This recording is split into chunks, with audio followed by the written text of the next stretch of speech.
Good morning friends, నేను మీ సాయి మహేష్ని మాట్లాడుతున్నాను. ముందుగా మా ఛానల్ సబ్స్క్రైబ్ చేసి లైక్ చేసి షేర్ చేయండి. అదేవిధంగా ప్రతి ఒక్కరు వీలైనంత ఎక్కువ మందికి షేర్ చేసి అందరూ సబ్స్క్రైబ్ చేసుకోవాల్సిందిగా కోరుచున్నాను. ఈ రోజు వార్తల్లోని ముఖ్యాంశాలు తెలుసుకుందాం. ఈనాడు దినపత్రిక. సభకు రండి చర్చిద్దాం. గోదావరి జలాలపై ప్రతిపక్షాలకు మాట్లాడే అవకాశం ఇస్తాం.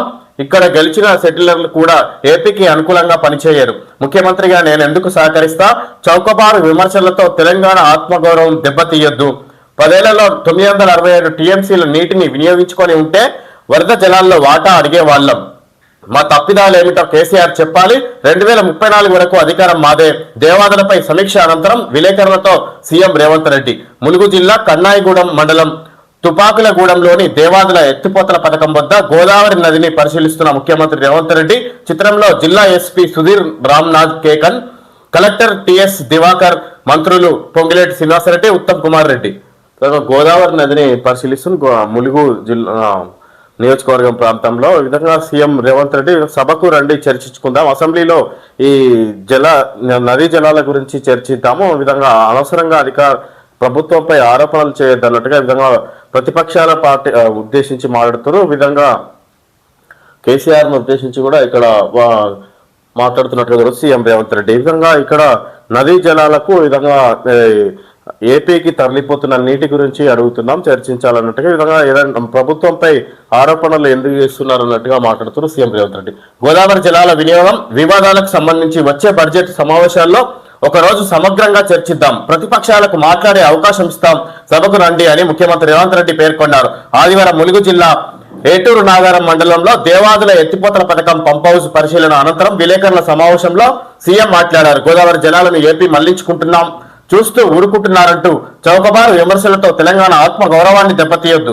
తెలంగాణలో గెలిచిన ఏ ప్రజాప్రతినిధి అయినా ఏపీకి మద్దతు ఇస్తారా? సమైక్య పాలనలో ప్రాజెక్టులు నిర్లక్ష్యానికి గురయ్యాయి. రాష్ట్రం ఏర్పాటయ్యాక నిధులు నీళ్లు పుష్కలంగా ఉన్న పాలకుల విధాన లోపాలతో ప్రాజెక్టులు పూర్తి కాలేదు. ఒక కాళేశ్వరం పైనే 1.02 లక్షల కోట్లు ఖర్చు చేశారు. మహారాష్ట్ర సరిహద్దుల్లోని తుమ్మిడిహెట్టి నుంచి భద్రాచలం వరకు గోదావరి పరివాహకంలోని అన్ని ప్రాజెక్టులపై పూర్తి స్థాయి సమీక్ష చేస్తాం. వాటిని పూర్తి చేసేందుకు కృషి చేస్తాం. విధంగా ఇక్కడ గోదావరి నదీ జలాలను ఏపీ తరలించుకుపోతుంటే చూస్తూ ఊరుకుంటున్నారని తప్పుడు ఆరోపణలు చేస్తున్నారు ప్రతిపక్ష పార్టీలని ఈ విధంగా ప్రభుత్వంపై ఆరోపిస్తున్న సందర్భంగా అసెంబ్లీ సమావేశాలకు రండి, ఒకరోజు మొత్తము గోదావరి నదీ జలాలను ఉద్దేశించే చర్చించుకుందాము, ఎవరిది తప్పని ఈ విధంగా అనవసరంగా ప్రభుత్వంపై ఆరోపణలు చేయడం కాదని ఈ విధంగా ప్రతిపక్ష పార్టీలను ఉద్దేశించి సీఎం రేవంత్ రెడ్డి మాట్లాడుతున్నారు. ఈ సందర్భంగా ఈ విధంగా ఉమ్మడి రాష్ట్రంలో ఈ రాష్ట్రానికి తీవ్ర అన్యాయం జరిగింది. ఈ విధంగా ఇప్పుడు రాష్ట్రం ఏర్పాటయ్యాక పుష్కలంగా ఉన్న నదీ జలాలను వాడుకోవడంలో తీవ్ర అన్యాయం చేసింది గత ప్రభుత్వం. ఈ విధంగా రాష్ట్రం ఏర్పడిన తర్వాత కూడా ఏపీకి తరలించుకుపోయే విధంగా సహకరించింది బీఆర్ఎస్ పార్టీ విధంగా అన్నట్టుగా గత 10 సంవత్సరాల పాలనలో విధంగా కేసీఆర్ ఉద్దేశించి మాట్లాడుతున్నారు సీఎం రేవంత్ రెడ్డి. ఏపీతో ఎలా అబద్ధపు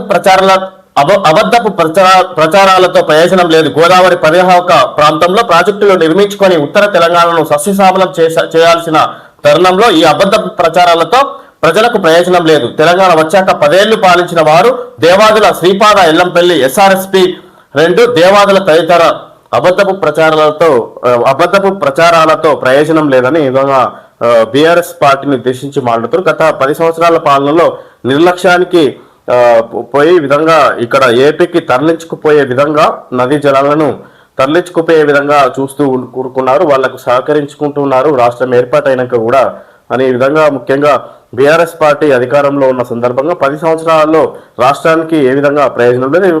కాళేశ్వరం ప్రాజెక్టుకే 1.02 లక్షల కోట్లు వెచ్చించారు, దానివల్ల ఎవరికి ప్రయోజనం లేకుండా పోయిందని ఈ విధంగా మాట్లాడుతున్నారు. ముఖ్యంగా గత బీఆర్ఎస్ పార్టీ 10 సంవత్సరంలో ఉన్న సందర్భంగా విధంగా నదీ జలాల్లో అసత్యపు ప్రచారాలు చేస్తున్నారు మా ప్రభుత్వంపై, ఇది మేం చేసింది కాదు మీరే అన్నట్టుగా ముఖ్యంగా అసెంబ్లీ సమావేశాల్లో పూర్తిగా చర్చిద్దాం దీని మీద అన్నట్టుగా సీఎం రేవంత్ రెడ్డి మాట్లాడుతారు. ఏపీతో ఎలాంటి భేషజాలు లేకుండా చర్చిస్తాం. చర్చలతోనే జల వివాదాలు పరిష్కారం అవుతాయని నమ్ముతా, లేదంటే న్యాయస్థానాల వరకు వెళ్తాం. కృష్ణా గోదావరి జలాల్లో హక్కులు కాపాడుతాం. తెలంగాణలోని ప్రతి ఎకరాకు తాగునీటిని ఇస్తాం. కాళేశ్వరం బారస ఆస్తి కాదు, ప్రజల సొమ్ముతో కట్టిన 3 బ్యారేజీలను గాలికి వదిలేయం, వాటిని నిపుణులు పరిశీలిస్తున్నారు, మరమ్మతులు చేసి వినియోగంలోకి తెస్తాం సీఎం రేవంత్ రెడ్డి. ఏపీతో ఎలాంటి భేషజాలు లేకుండా చర్చిస్తాం, చర్చలతోనే జల వివాదాలు పరిష్కరిస్తాం. విధంగా కృష్ణా గోదావరి నదీ జలాల విషయంలో ఏపీకి ఎలాంటి భేషజాలు లేకుండా ఏపీ రాష్ట్రంతో విధంగా పూర్తి స్థాయిలో చర్చించి తెలంగాణ రాష్ట్రానికి న్యాయం జరిగే విధంగా చర్యలు తీసుకుంటామని మాట్లాడుతున్నారు. అదేవిధంగా కాళేశ్వరం ప్రాజెక్టుపై నిపుణులు దాని మీద వర్క్ చేస్తున్నారు. ఇది పూర్తి స్థాయిలో నిపుణులతోటి వర్క్ చేయించిన తర్వాత దాన్ని వినియోగంలోకి తీసుకొస్తామని ఈ విధంగా 3 బ్యారేజీల విషయంలో ఏదైతే మరమ్మతులు ఉన్నాయో మరమ్మతులు పూర్తి స్థాయిలో చేయించి వినియోగంలోకి తీసుకొస్తాం. ఇది కేసీఆర్ కుటుంబానికి సంబంధించిన ఆస్తి కాదు, ఇది రాష్ట్ర ప్రభుత్వానికి సంబంధించిన ధనంతో ఆస్తితో విధంగా నిర్మించిన ప్రాజెక్టు కాళేశ్వరం ప్రాజెక్టు. దీన్ని వినియోగంలోకి తీసుకొస్తామని మాట్లాడుతున్నారు సీఎం రేవంత్ రెడ్డి. నేడు మంత్రివర్గ సమావేశం. ట్రంప్ నివాసంలోకి సాయుధ దుండగుడి చొరబాటు, కాల్చి చంపిన భద్రతా సిబ్బంది. ఫ్లోరిడా ఫామ్ బీచ్ లోని మారియే లాగో రిసార్ట్లో ఘటన. ఆ సమయంలో శ్వేత సౌధంలో ఉన్న అమెరికా అధ్యక్షుడు. ట్రంప్ నివాసంలోకి సాయుధ దుండగుడి చొరబాటు, కాల్చి చంపిన భద్రతా సిబ్బంది. ట్రంప్ నివాసంలోకి సాయుధ దుండగుడు చొరబడిందంట, కాల్చి చంపిన అక్కడి భద్రతా సిబ్బంది. ఆ సమయంలో ట్రంప్ శ్వేత సౌధంలో ఉన్న అమెరికా అధ్యక్షుడు అని చూడొచ్చు. ఫ్లోరిడా ఫామ్ బీచ్ లోని మారియే లాగో రిసార్ట్లో ఘటన జరిగింది. ఈ సందర్భం అమెరికా అధ్యక్షుడు ట్రంప్ నివాసంలో ఈ విధంగా జరిగినట్టుగా చూడొచ్చు. భాజపా చెలో కామారెడ్డి అడ్డగింత, రామచంద్రరావు సహా పలువురు నేతల అరెస్టు. భాజపా బీజేపీ పార్టీ చెలో కామారెడ్డి సందర్భంగా విధంగా అడ్డగింత, దాని సందర్భంగా బీజేపీ అధ్యక్షుడు రాష్ట్ర అధ్యక్షుడు రామచంద్రరావును అరెస్ట్ చేసినట్టుగా చూడవచ్చు. మావోయిస్ట్ చీఫ్ దేవుజీ లొంగుబాటు. అదే పాటలో అగ్రనేతలు మల్లా రాజిరెడ్డి, నూనె నరసింహారెడ్డి 1-2 రోజుల్లో అధికారికంగా ప్రకటించే అవకాశం. తెలంగాణ ఎస్ఐబి చరిత్రలో ఇదో కీలక ఆపరేషన్. మార్చి 31 నాటికి పూర్తి స్థాయిలో మావోయిస్టులను అంతం చేయాలనే దిశగా విధంగా కేంద్ర ప్రభుత్వం ఒక నిర్ణయానికి వచ్చింది. దానికి కట్టుబడి విధంగా భద్రతా బలగాలు పూర్తి స్థాయిలో కూంబింగ్ నిర్వహిస్తారు. అదేవిధంగా మావోయిస్టులు కూడా పూర్తిగా ముఖ్య నాయకులు కూడా లొంగిపోతున్నట్టుగా చూడొచ్చు ప్రభుత్వానికి. మావోయిస్టు పార్టీకి అతిపెద్ద శరాఘాతం. Party chief Tippiri Tirupati alias Devji Telangana పోలీసులకు లొంగిపోయారు. ఆయనతో పాటు కేంద్ర కమిటీ సభ్యుడు మల్లా రాజిరెడ్డి, ఎలియాస్ సంగ్రామ్, ఎలియాస్ మీసాల సత్తన్న, రాష్ట్ర కమిటీ సభ్యుడు నూనె నరసింహారెడ్డి, ఎలియాస్ గంగన్న సైతం ఇదే మార్గాన్ని ఎంచుకున్నారు. వీరితో పాటు people's liberation guerrilla army PLGA ఇతర కేడర్కు చెందిన మరో 40 నుంచి 50 మంది వరకు ప్రస్తుతం పోలీసుల రాడార్లోకి వచ్చినట్టు తెలుస్తుంది. 1-2 రోజుల్లో వీరి లొంగుబాటును అధికారికంగా ప్రకటించే అవకాశం ఉంది. దేవ్జీ జగిత్యాల జిల్లా కోరట్ల అంబేద్కర్ నగర్ వాసి కాగా, సంగ్రాంది పెద్దపల్లి జిల్లా మందని మండలం శాస్త్రులపల్లె గంగన్నది ఆంధ్రప్రదేశ్లోని గుంటూరు జిల్లా వల్లూరు. దేవ్జీ సంగ్రాంలు వారం 10 రోజుల క్రితమే మధ్యవర్తుల ద్వారా తెలంగాణ నిఘా విభాగంతో సంప్రదింపులు జరిపినట్లు సమాచారం. ఆ చర్చలు కొలిక్కి రావడంతో ఆదివారం ఉదయం కేంద్ర నిఘా వర్గాలకు తెలంగాణ పోలీసులు సమాచారం ఇచ్చినట్టు తెలుస్తుంది. మరోవైపు ఛత్తీస్గఢ్ ఉప ముఖ్యమంత్రి విజయ్ శర్మ అక్కడి మీడియాతో దేవ్జీ సంగ్రాంలు లొంగిపోయారని బహిరంగంగా వెల్లడించారు. అయితే తెలంగాణ పోలీసులు మాత్రం అధికారికంగా చెప్పలేదు. ప్రస్తుతం మావోయిస్ట్ పార్టీలో కీలకంగా ఉన్న తెలంగాణ రాష్ట్ర కమిటీ కార్యదర్శి బడే చొక్కారావు ఎలియాస్ దామోదర్ లొంగుబాటుపై మాత్రం స్పష్టత రాలేదు.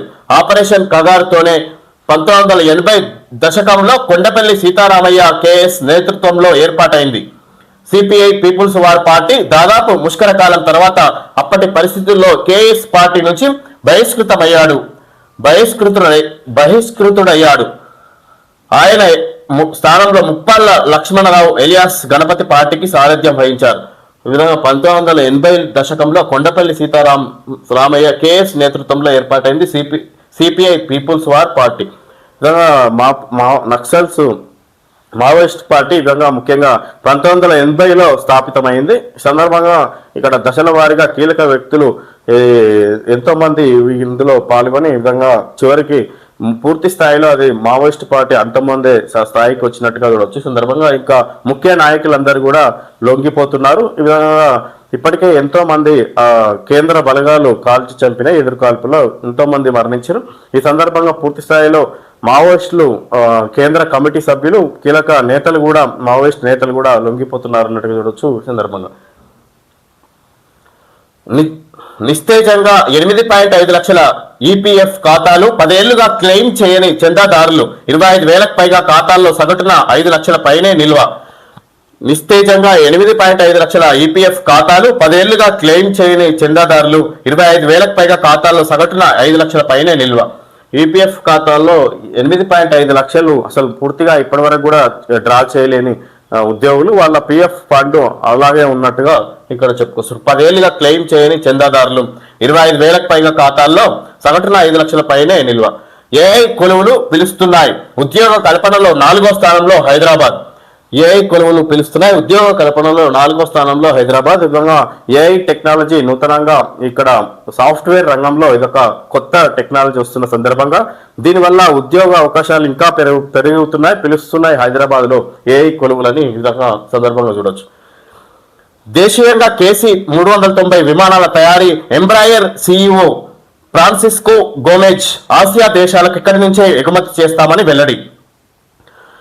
బ్రెజిల్ విమాన తయారీ సంస్థ ఎంబ్రాయర్ మన దేశంలో కేసీ 390 మిలీనియం విమానాల తయారీకి సుముఖత చూపుతుంది. ఇందుకోసం ప్రధాన ఉత్పత్తి కేంద్రాన్ని భారత్లో నెలకొల్పేందుకు సిద్ధమని ఎంబ్రాయర్ సిఇఓ ఫ్రాన్సిస్కో గోమెజ్ ఆదివారం ఇక్కడ తెలిపారు. ఇక్కడి నుంచే ఆసియా పసిఫిక్ దేశాలకు ఎగుమతి చేస్తామని పేర్కొన్నారు. రవాణాకు ఉపయోగపడే ఈ రకం 80 విమానాలకు భారత వైమానిక దళం నుంచి ఆర్డర్ వస్తే ప్లాంట్ ఇక్కడే స్థాపిస్తామని పీటీఐ ఇంటర్వ్యూలో స్పష్టం చేశారు. చిన్నపాటి రన్ వేల నుంచి బయలుదేరేందుకు శరవేగంగా బలగాలు ఆయుధ సామాగ్రిని తరలించేందుకు కేసీ 390 మిలీనియం విమానాలు పేరొందాయి. ఆకాశంలోకి ఇంధనం నింపుకునే సదుపాయం కూడా వీటికి ఉంది. ఈ విమానాల కోసం భారత్లో ఎంఆర్ఓ మరమ్మత్తు నిర్వహణ ఓవర్హాల్ సేవలు కేంద్రాన్ని దేశీయంగా కేసీ 390 విమానాల తయారీ ఎంబ్రాయర్ సిఇఓ ఫ్రాన్సిస్కో గోమెజ్ ఆసియా దేశాలకు ఇక్కడి నుంచే ఎగుమతి చేస్తామని వెల్లడి. ఇండియాలో ఈ విమానాల తయారీని సంస్థను ఏర్పాటు చేస్తామన్నట్టుగా ఈయన చెప్పుకొచ్చారు. ఈ ఎంబ్రాయర్ సిఇఓ ఫ్రాన్సిస్కో గోమెజ్ ఇక్కడ ఆకాశంలో ఉన్న ఈ విమానాలు అక్కడి నుంచే ఇంధనాన్ని నింపుకోవచ్చు, ఫిల్ చేసుకోవచ్చు. ఆ విధంగా టెక్నాలజీ ఉంటుంది. అంత అధునాతన టెక్నాలజీతో రూపొందుతున్నాయి అన్నట్టుగా ఈ ఎంబ్రాయర్ సిఇఓ ఫ్రాన్సిస్కో గోమెజ్ మాట్లాడుతున్నారు. ఈ విధంగా ఇక్కడి నుంచే ఇతర దేశాలకు సరఫరా చేస్తాం, ఆ విధంగా ప్లాంట్ను నిర్మిస్తామని చెప్పుకొస్తారు ఇక్కడ CEO Embraer CEO Francisco Gomez. Meerut metro రైల్లో ప్రయాణికులతో సంభాషిస్తున్న ప్రధాని మోడీ చిత్రంలో యూపీ ముఖ్యమంత్రి యోగి ఆదిత్యనాథ్, ఆ రాష్ట్ర భాజపా అధ్యక్షుడు పంకజ్ చౌదరి. ముందు ప్రజల హృదయాలను గెలవండి, ప్రధాని పదవిని చేరాలంటే అది అవసరం. మహిళా ఎంపీలను నా సీటు ఆక్రమణకు పంపిస్తారా? విపక్షాలది అంతా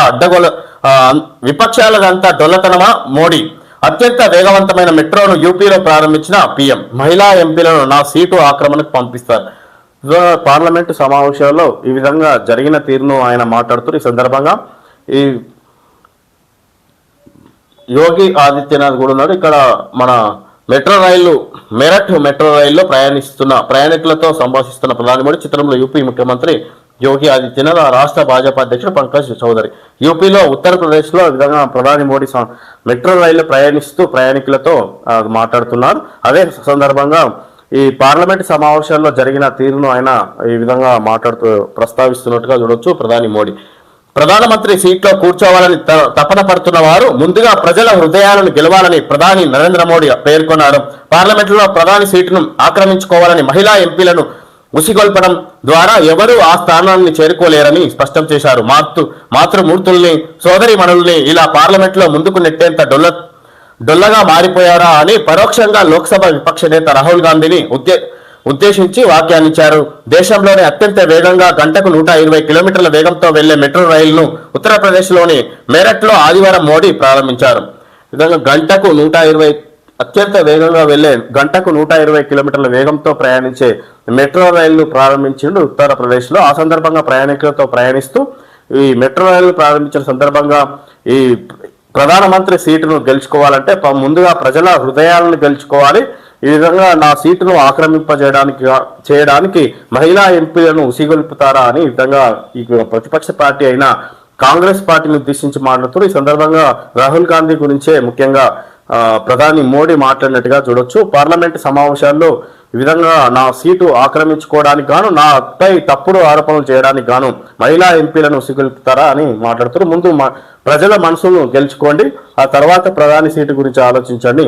ఈ విధంగా ప్రధాన ప్రతిపక్ష పార్టీ అయిన కాంగ్రెస్ పార్టీని ఉద్దేశించి మాట్లాడుతారు ప్రధాని మోడీ. చిట్టిగుంటకు గట్టి భరోసా, ప్యూర్ లిటిల్ హార్ట్స్ ఫౌండేషన్ లక్ష్యం అదే.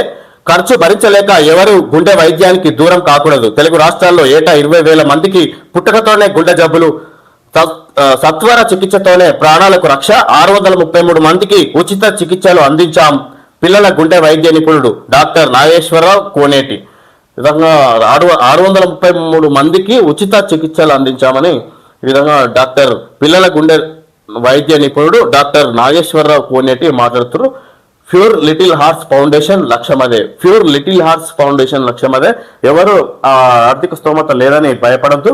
ఏదో మమ్మల్ని ఆశ్రయిస్తే తక్కువ ఖర్చుతోటి ఉచితంగా గుండె ఆపరేషన్లు చేస్తున్నామని చెప్పుకొస్తారు. ఈయన పిల్లల గుండె వైద్య నిపుణుడు డాక్టర్ నాగేశ్వరరావు కోనేటి. పుట్టుకతోనే హృద్రోగ సంబంధాలు, గుండె సంబంధిత వ్యాధులతోటి ఎంతో మంది జన్మిస్తున్నారు. ఈ విధంగా 20,000 మందికి పైగా పుట్టుకతోనే గుండె జబ్బులు వస్తున్నాయి. ఈ సందర్భంగా మమ్మల్ని ఆశ్రయిస్తే వాళ్ళందరూ ఇక్కడ ఉచిత చికిత్సతో ఈ విధంగా చికిత్స అందిస్తున్నాం అన్నట్టుగా చెప్పుకొస్తారు చిన్నపిల్లలకు.